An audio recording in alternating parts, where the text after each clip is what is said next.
우리가 하나님은 어떤 분이십니까? 라는 질문을 우리가 받으면 어떻게 대답을 하시겠습니까? 두 가지로 우리가 하나님의 속성에 대해서 이야기한다고 한다면, 하나님은 사랑의 하나님이십니다. 또 한편으로는 하나님은 공의의 하나님이십니다. 라고 이렇게 이야기합니다.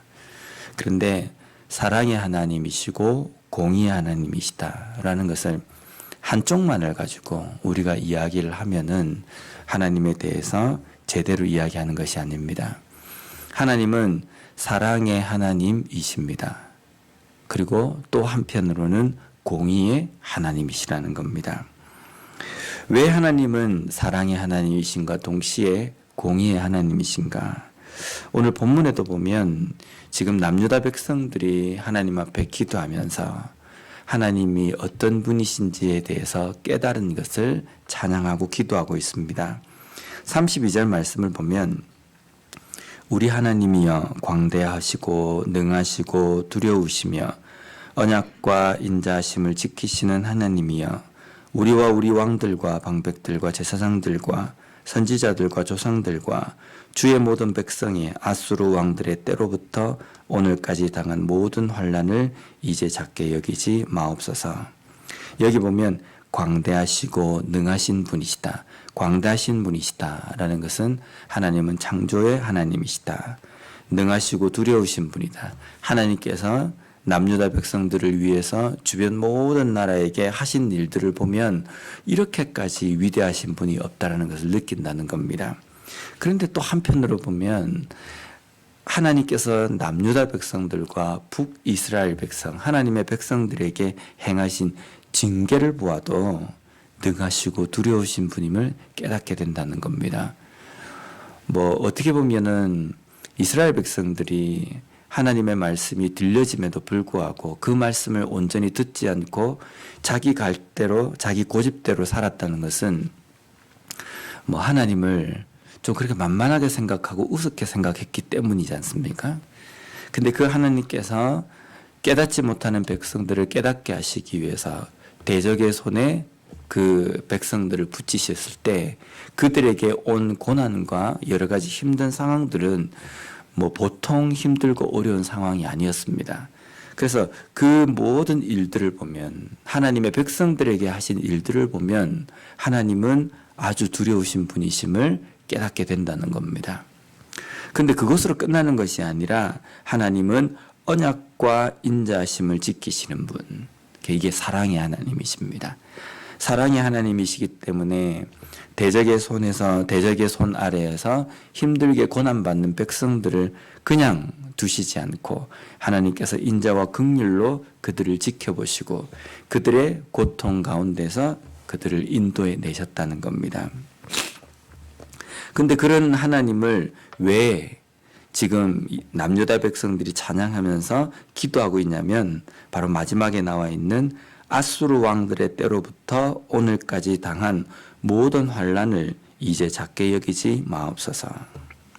얼핏 들으면 지금 남유다 백성들이 아수르 왕 때부터 바벨론 바사에 이르기까지 고통받고 핍박받고 어려움을 당했던 그 모든 것들 하나님 작게 여기지 마시고 좀 갚아주십시오라고 이렇게 고백하는 것처럼 보입니다. 그런데 정말 하나님 이 모든 고통들을 잊지 마시고 갚아주십시오라는 이러한 뉘앙스도 여기에 담겨 있지만 또 한편으로는 남유다 백성들이 과거에 그들의 삶, 아수르부터 바벨론 바사에 이르기까지 지내온 그 과거의 시간들을 가만히 보니까 이것이 보통 일이 아니라는 것을 이제 깨닫게 된 겁니다. 하나님께서 하신 일들이 얼마나 크고 그리고 얼마나 그 백성들에게 위대하고 또 두려움인지 그들이 깨닫게 됐다는 겁니다. 그래서 하나님께서 잊지 마시고 갚아주십시오라는 그 표현도 있지만 하나님 이것을 우리가 결코 잊지 못할 이름을 저희들이 깨달았습니다 라는 것이 이 문장에 담겨 있다는 겁니다. 하나님은 공의로우신 하나님이시기 때문에 하나님께서 언약을 약속하신 것, 그것에 대해서 하나님은 신실하게 다 이루십니다. 근데 공의로우신 하나님이 자신이 우리 인간에게 하신 언약을 반드시 이루시지만 언약의 대상인 하나님의 백성들이 그 언약을 어기실 때에는 거기에 대한 언약을 어기는 것에 대한 대가를 반드시 물으신다는 겁니다. 아담이 범죄한 하나님께서 아담과 맺으신 그 언약을 깨뜨림으로 말미암아 아담이 범죄했을 때 아담에게 그래 괜찮다. 나는 사랑의 하나님이기 때문에 내가 그냥 그거 덮어줄게 라고 이렇게 하시지 않으셨습니다. 언약을 맺은 당사자인 아담이 그것을 어겼을 때에 그 어긴 것에 대한 대가를 치르게 하셨습니다. 어떻게 치르게 하셨습니까? 하나님으로부터 관계가 찢어지는 겁니다. 그런데 사랑의 하나님이시기 때문에 그 하나님과의 관계가 끊어진 인간을 다시금 하나님께로 불러들이십니다. 근데 없던 일로 하고 내가 불러주겠다라는 게 아닙니다. 사랑의 하나님이 그 백성들을 다시금 하나님으로 하나님의 관계로 다시금 붙여주실 때에 대가를 치르셨습니다. 그 대가가 바로 예수 그리스도를 통해서 대가를 치르신 겁니다. 공의의 하나님이시기 때문에 반드시 약속한 그대로 이행하시고 사랑의 하나님이시기 때문에 고통 가운데 있는 비록 죄로 인해서 고통받는 가운데 있지만 그 백성들을 그냥 두시지 않고 구원하시고 그리고 그들을 다시금 회복시켜 주신다는 겁니다. 다시 33절 말씀을 보면 그러나 우리가 당한 모든 일에 주는 공의로우시니 우리는 악을 행하여 싸우나 주께서는 진실하게 행하셨음이니이다. 지금 남유다 백성들이 고백하는 내용은 하나님이 공의로우신 하나님이심을 내가 깨달았고 또 한편으로는 사랑의 하나님이심을 우리가 깨달았습니다 라고 고백하고 있다는 겁니다. 우리가 하나님 앞에 기도할 때에도 우리가 하나님 앞에 설 때에도 이것을 반드시 우리가 깨달아야 합니다. 공의의 하나님이시기 때문에 나의 삶 속에서 하나님의 말씀 가운데 살지 못하는 그것에 대해서 반드시 거기에 대한 어떤 대가를 물으신다는 겁니다.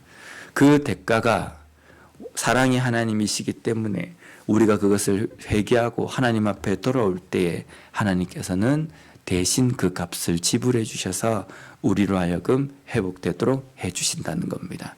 그러나 끝까지 그것을 깨닫지 못하고 잘못된 길로 갈 때에는 하나님께서 채찍으로 또 징계로 다시금 돌아오게 하신다는 겁니다.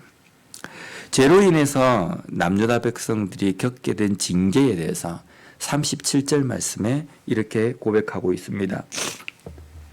우리의 죄로 말미암아 주께서 우리 위에 세우신 이방 왕들이 이 땅에 많은 소산을 얻고 그들이 우리의 몸과 가축을 임의로 관할하오니 우리의 곤란이 심하오며. 이 가만히 읽어보면요, 지금 하나님 앞에 잘못 행한 그 죄로 말미암아서 남유다 백성들이 겪은 게 뭐냐면요, 이방 왕들이 자신들을 임의로 관할했다는 겁니다. 그리고 자신들의 땅에 있는 소산들을 자기 마음대로 가지고 갔다는 겁니다.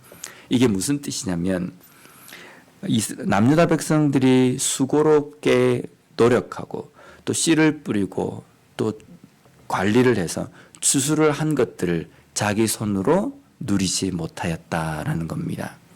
누리지 못하고 그 모든 것들이 다 이방 왕들의 손에 들어갔다라는 겁니다. 요즘 와서 제가 많이 느끼는 게 한 가지가 뭐냐면 창세기 말씀도 이렇게 쭉 읽으면서 느끼는 것은 이 땅에 우리가 살아갈 때에 내가 아무리 수고를 해도 수고한 대로 내가 거둘 수 있는 세상은 아니구나라는 것을 느낍니다. 왜냐하면 저주받은 이 땅은 순리대로 되지가 않게 되었습니다. 원래는 하나님께서 우리 인간에게 이 세상을 만드실 때에 인간에게 그 밭에 있는 것을 갈게 하시고 또 그것을 얻을 수 있도록 해주셨습니다. 그런데 지금은 저주받은 이 땅은 아무리 수고한다 할지라도 비 한 번 내리지 않으면 우리가 수고한 만큼 얻을 수가 없다는 겁니다. 그런데 우리는 가끔 살아가다 보면서 내가 수고했으니까 이만큼 내가 얻는 것이 당연하다라고 생각합니다. 근데 더 도둑놈 심보는 내가 노력을 안 했음에도 불구하고 내가 한 20밖에 노력 안 했는데 내가 70을 거둬도 그걸 또 당연하게 생각하는 겁니다.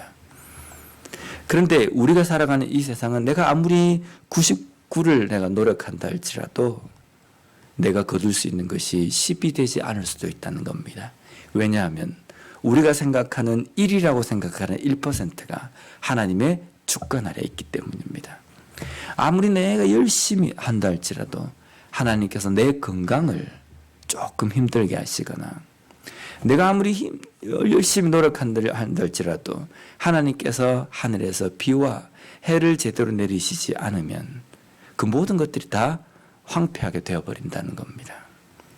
그러면 지금까지 내가 수고한 만큼 여기까지 올 수 있었던 것은 당연하고 일상이 아니라 하나님의 기적과 같은 은혜라는 겁니다. 기적과 같은 은혜인데 지금까지 살아오면서 그것들을 전부 다 당연한 것처럼 일상적인 것처럼 우리가 생각하고 살아왔다는 겁니다. 하나님의 은혜를 깨닫는다는 것은 뭔가 특별한 걸 주셨기 때문에 그것을 깨닫는 것, 이게 아니라 일상에서 내가 누리고 받고 내가 취할 수 있는 것이 내가 한 만큼 내가 얻을 수 있었던 것이 하나님의 은혜임을 깨닫는 것입니다. 때때로 내가 한 만큼 내가 거두지 못한다 할지라도 그 가운데에서 하나님께서 나와 함께 하시지 않고 하나님께서 이 모든 것들을 결제하지 않으시면 아무것도 될 수 없구나라는 것을 깨닫는 것, 그것이 바로 하나님의 은혜를 제대로 아는 것이라는 겁니다. 남유다 백성들은 그것을 깨달았습니다. 하나님의 말씀 가운데 있지 못한 백성들, 하나님의 뜻대로 행하지 못하는 사람들에게 소위 말하는 일상적인 삶이 왔는데 그게 뭐냐면 이방 나라들이 침공하고 그들의 왕의 손에 자신들이 수고한 모든 것들이 다 헌납이 되어버리는 것들. 이것이 어쩌면 일상이구나.